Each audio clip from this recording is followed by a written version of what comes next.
तो ये हादसा आपने देखा, इसकी तस्वीरें आपने देखी होंगी। बहुत दुखद ये हादसा हुआ। 3 ट्रेनें जो हैं यहाँ पर टकराई थी। तो क्या कुछ यहाँ पर हुआ, कैसे ये ट्रेनें आपस में टकराई, इसको थोड़ा समझते हैं। मेघा हमारे साथ हैं। मेघा, बताइए जरा, यहाँ पर ये ट्रेनें किस तरह से गुजर रही थी और किस तरह ये हादसा हुआ। इनफैक्ट ताबिश, कल शाम से कई तरीके की जानकारियां सामने आ रही हैं। बहुत अलग अलग एक्सपर्ट्स हैं, वो अपनी अपनी थ्योरी लगा रहे हैं कि क्या हुआ हो सकता है।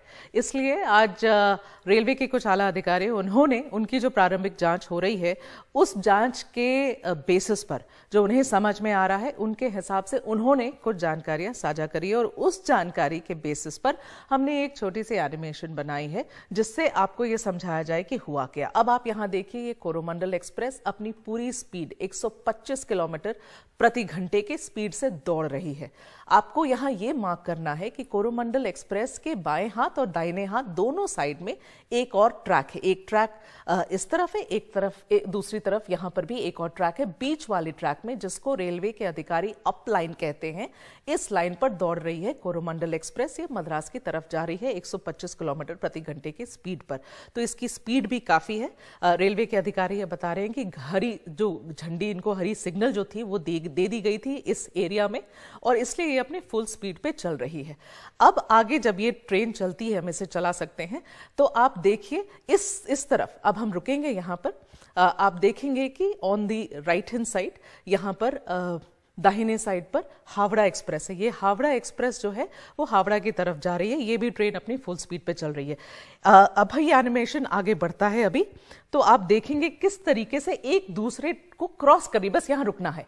एक दूसरे को ये ट्रेन क्रॉस कर रही है। आप देख रहे हैं एक ही समय पे ये दोनों ट्रेन एक दूसरे के बगल से निकल रही है। इसीलिए जब ये सवाल कल उठाए जा रहे थे कि क्यों हावड़ा एक्सप्रेस को नहीं रोका गया टकराने से, क्योंकि वो उसी वक्त जा रही थी, तो कोई समय ही नहीं था किसी को समझने का कि हुआ क्या। अब आगे बढ़ते हैं और आप देखिए उनके बाएं साइड में, ये बाएं साइड में यहां रुकिए, देखिए एक मालगाड़ी खड़ी है। कोरोमंडल एक्सप्रेस के बाएं साइड में ये मालगाड़ी खड़ी है और यहां पर डिरेलमेंट होता है। ये हम आगे बढ़ाएंगे इसको, एनिमेशन को। आप देखिए डिरेलमेंट होता है और रुकते हैं यहां पर। ये जो इंजन है, सामने का हिस्सा है कोरोमंडल एक्सप्रेस का इंजन, और पहली जो कुछ बोगियां हैं वो सीधे उड़कर इस जो स्टेशनरी यहां पे रुकी हुई मालगाड़ी थी उसके ऊपर गिर जाती हैं।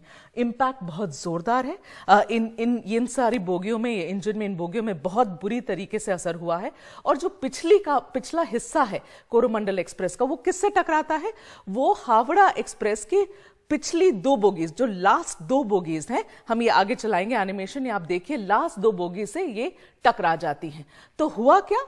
डिरेलमेंट एक ट्रेन की हुई। किसकी? कोरोमंडल एक्सप्रेस में, जो बीच की पटरी, जो अपलाइन कह रहे हैं, उस पर दौड़ रही थी।